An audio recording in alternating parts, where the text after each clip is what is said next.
تو یہ اب اس کو ذرا تھوڑا سا مطلب ہم اس پر صرف قیاس رائے کر سکتے ہیں. ہو سکتا ہے ویسے بھی دیکھیں نا سر، جس لیول کے اوپر ملک کے حالات ہیں، جس درجے کے اوپر معاملات چل رہے ہیں کہ پاکستان کا سابق وزیر اعظم جو ہے وہ کہہ رہا ہے کہ جی کہ میں کوشش کر رہا ہوں، میری وہ مجھ سے شاید مجھے اپنا دشمن سمجھتے ہیں آرمی چیف صاحب، یعنی کہ وہ مسلسل کوشش کر رہے ہیں کہ آرمی چیف کے ساتھ ان کے معاملات طے ہوں، یعنی کہ ایک سازش کی کوشش. اس کا دوسرا مطلب تو کوئی نہیں ہے کہ آپ اگر اپوزیشن کے یا ایک آپ حکومت گرانا چاہتے ہیں اور حکومت میں آنا چاہتے ہیں، اس سے پہلے آپ پچھلے آرمی چیف جس کے خلاف آپ وہ کیا کہتے ہیں آرمی ایکٹ کے تحت وہ کیا کہتے ہیں جس کورٹ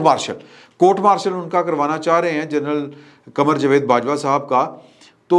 وہ ان کے ساتھ کیا معاملہ تھا کہ وہ آپ ان کو کہہ رہے تھے کہ جو ایک حکومت ہے شہباز شریف صاحب والی، اس کو گرا دیں.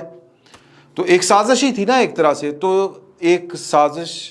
نہ ہونے کا شکوہ گلہ وہ سر عام کر رہے ہیں. تو ان حالات میں سر پھر ملک کے اندر افراتفری بھی ہوگی. اس کا مطلب یہ سمجھیں کہ اسٹیٹ آف افیئرس کیا ہے، یعنی کہ ملک چل کس ڈگر کے اوپر رہا ہے، اور پھر ہر کوئی بندہ اپنا اپا کر رہا ہے، کوئی نہ کوئی اپنا جگاڑ لگانے کی کوشش کر رہا ہے. پھر اس کا مطلب تو یہ ہے. اب ایک اس کی میں آپ کو اور مثال دیتا ہوں کہ جو انہونیہ ٹائپ ایک جو ان یوزل جو چیزیں ہوتی ہیں نا، غیر معمولی جو واقعات ہیں وہ کیا ہیں. اس کی ایک مثال یہ ہے کہ جو پاکستان کے امریکہ میں متعین سفیر ہیں مسعود خان صاحب، ان کو ہنگامی بنیادوں کے اوپر پاکستان بلایا جاتا ہے. وہ پاکستان آ کے ان کی اوپر نیچے بریفنگز میٹنگز جو ہیں وہ اناؤنسڈ اور اناؤنسڈ وہ شیڈولڈ ہیں. وزیر اعظم سے ابھی آج وہ ملے ہیں.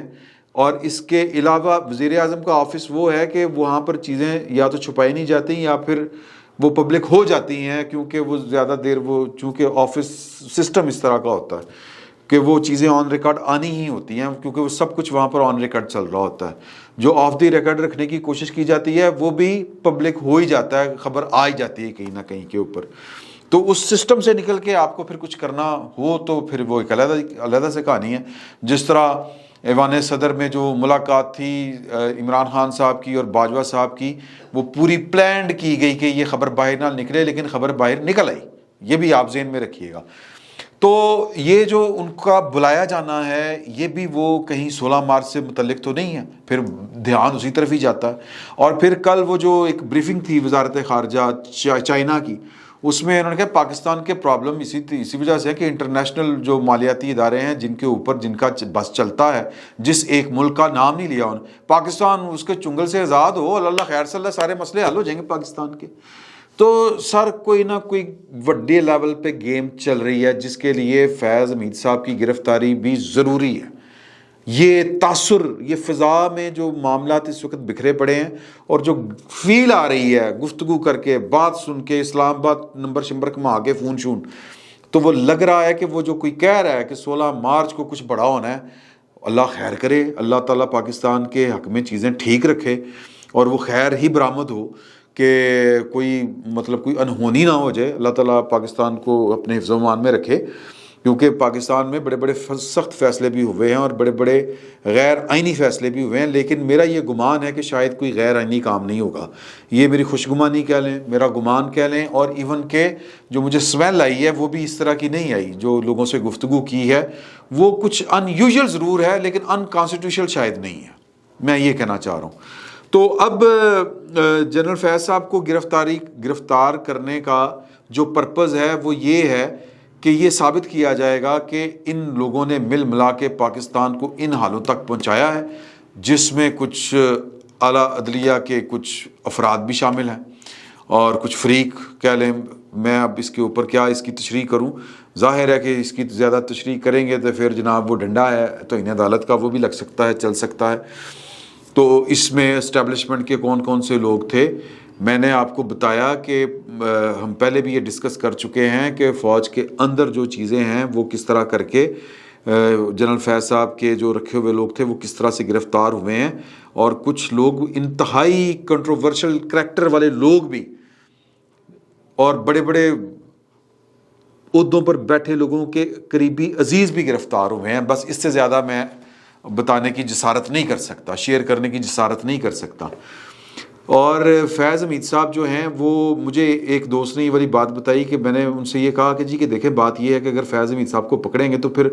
بات تو بہت دور تک جائے گی، بات تو کیانی صاحب سے شروع ہوتی ہے، پتہ نہیں کڑا کڑا درمیان میں آتا ہے، کتنے ڈی جی سی ایز آتے ہیں اور کتنے ڈی جی آئیز آتے ہیں، تو ایک فیض کو پکڑ کے آپ کیا ثابت کر دیں گے؟ لوگ تو پھر کہیں گے باجوہ صاحب کے بغیر فیض صاحب کچھ کر سکتے تھے۔ تو انہوں نے مجھے یہ والی بات جو نقطے کی بات سمجھائی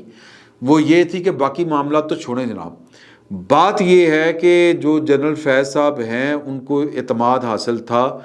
اندھا اعتماد جنرل باجوہ صاحب کا۔ جنرل باجوہ صاحب، اب میں اس جو ہے نا فلاسفی کو یا اس نقطے کو میں اس طرح سے بائے نہیں کر رہا جس طرح یہ خیال پیش کیا جا رہا ہے کہ جب آپ کو آرڈر ملتا ہے اتنا کرنے کا کہ یار یہ والا کام کر دیں، اعتماد بھی آپ کو پرائم منسٹر کا بھی حاصل ہو، پرائم منسٹر تو آپ کو اگلا آرمی چیف بنا کے بیٹھا ہو اور پرائم منسٹر جو ہے وہ کچھ کرتا ہی نہ ہو، آپ ہی کے اوپر تکیہ کیے بیٹھا ہو، اور آرمی چیف بھی جو ہے وہ کہے کہ اچھا ویری گڈ بچے چک کے رکھ کام، تو پھر اتنا آرڈر اگر ملتا ہو تو پھر اتنا بندہ خود بھی جو ہے اپنے لیے بھی کر لیتا ہے۔ مجھے یہ ایک بات، یہ میرا خیال ہے کہ یہ اوپن سیکرٹ ہے کہ ٹاپ سٹی اسلام آباد ایئرپورٹ کے پاس ایک ہاؤسنگ سوسائٹی تھی، 2017 میں ڈی جی سی تھے جناب جنرل فیض حمید صاحب، یعنی کہ لا قانونیت کا لیول چیک کریں آپ وہاں، اور پھر جو انہوں نے انٹلیکچوئل کرپشن کی ہے، جو انہوں نے پولیٹیکل کرپشن کی ہے، جو انہوں نے سیاسی اکھاڑ پچھاڑ جو کی ہے، اور اس کا سب سے بڑا نقصان کسی بھی قوم کو یہی ہوتا ہے، تو وہ ایک علیحدہ سے ہے۔ میں ان کی جو پرسنل اپنی ذات کے لیے انہوں نے کی میں وہ آپ کو بتا رہا ہوں، اور جس کے اوپر 2017 سے ابھی تک لوگوں نے اپنی آنکھیں بند کی ہوئی تھی کہ ٹاپ سٹی کا جو مالک تھا اس نے وہ کوئی جگہ تھی، وہ کوئی کہتے ہیں کہ جی کہ وہ کوئی ہوتا ہی نا کہ قبضے والی جگہ انہوں نے کیا تھا، کسی عورت کوئی بیوہ شیوہ تھی، اس کی کوئی لمبی چوڑی جگہ تھی، قبضہ کیا، پائن کو پتہ چل گیا فیض صاحب کو، فیض صاحب نے رینجرز کے ذریعے اس بندے کو گرفتار کروایا، آئی ایس آئی کے وہ جو سیف ہاؤس ہوتے ہیں وہاں پہ رکھا، تشدد کیا، پراپرٹی کچھ نجف صاحب کے نام کروائی جو معطل ہوئے بیٹھے ہیں، کچھ کسی عورت کے نام کروائی، اب یہ عورت ان کی اپنی بیوی تھی یا کوئی بھابھی تھی یا خاندان کی کوئی اور خاتون تھی، اللہ بہتر جانتا ہے۔ تو یہ اس طرح کے کام جناب انہوں نے کروائے، اور یہ اوپن سیکرٹ ہے، یہ تب سے لوگ مطلب جو کنسرن کوارٹرز ہیں وہاں پر یہ اوپن سیکرٹ ہے، اور لوگ جو ہیں وہ باتیں جو سینہ کے ساتھ آپس میں کرتے ہیں کہ دیکھو کڈا ظلم کیتا ہے اس بندے نے، لیکن ظاہر ہے کہ اس وقت فیض حمید صاحب جو تھے وہ بڑے با اختیار تھے، حالانکہ ڈی جی سی تھے، اور خیر ڈی جی سی ہوتے ہوئے بھی وہ ججوں کو اکھاڑ پچھاڑ رہے تھے۔ شوکت صدیقی صاحب والا کیس ہمارے سامنے ہے، تو اس لیول پہ انہوں نے کام کیا، اور پھر جب وہ ڈی جی آئی بنے، D G I S I, تو کتنے ہی سینیٹرز جو تھے ان کو پیسے لے، کچھ بزنس مینوں کو، سمگلرز کو، میں یہ سادہ الفاظ میں کہوں، بزنس مین نہیں کہنا چاہیے، بزنس مینس کی توہین ہے یہ والی کہ سمگلر کو ان کے ساتھ ملایا جائے، تو خیر مجھے کوئی اور بات یاد آ رہی تھی، تو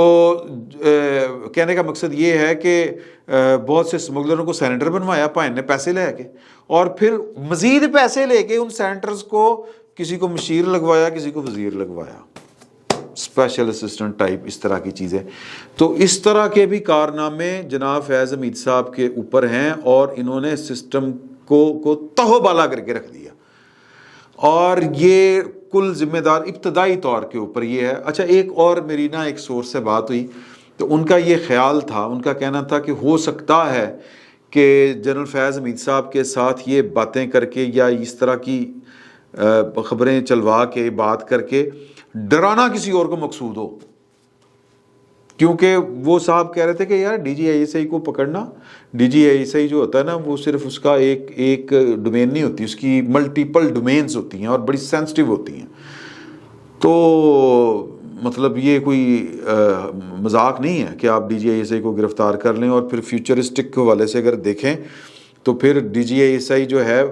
وہ کوئی بھی کام کرنے سے پہلے 100 دفعہ سوچے گا۔ میرا ذاتی خیال ہے کہ 100 دفعہ سوچنا چاہیے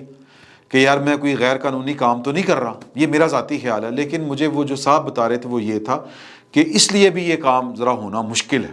یہ اصل میں یہ باتیں یہ جو آبزرویشن میں رکھا گیا ہے، اور اس وقت جنرل فیض حمید صاحب جو ہیں وہ سکون مال مٹھے چول میں نہیں ہیں، وہ واقعی انڈر آبزرویشن ہیں. ان کو اگر آپ کہیں ٹیکنیکلی تو وہ ایک طرح سے وہ گرفتار ہی ہیں, ایک طرح سے, یعنی عملاً جو ہیں وہ گرفتار ہی ہیں, آفیشیلی وہ گرفتار نہیں ہیں. تو یہ مقصد یہ ہے کہ جو سسٹم کے اندر جو لوگ بیٹھے یوں ہے نا کہ بھانت بھانت کی وہ بولیاں بول رہے ہیں, ان کو ذرا جس کو کہتے ہیں نا ٹینشن دینا ہے کہ وہ ذرا اس سے سبق سیکھیں یا ذرا ہوشیار ہو جائیں یا اپنے جو اعمال ہیں ان سے ذرا توبہ طائب کر لیں. یہ بھی ایک مقصد ہو سکتا ہے. لیکن جو ہے کہ میں اگر سادہ الفاظ میں یہ بات کہوں کہ سر کڑماس مچیا ہوا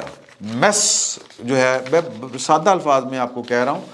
کہ جب اس لیول پر کھلے عام باتیں ہو رہی ہوں کہ اسی تو آرمی چیف کا رابطہ کر کے سازش کرنا چاہتے ہیں ہم, لیکن آرمی چیف صاحب اویلیبل نہیں ہے ہمیں, تو پھر سر آپ جو ہے وہ صورتحال کس قدر جو ہے وہ گمسان کا رن پڑا ہوگا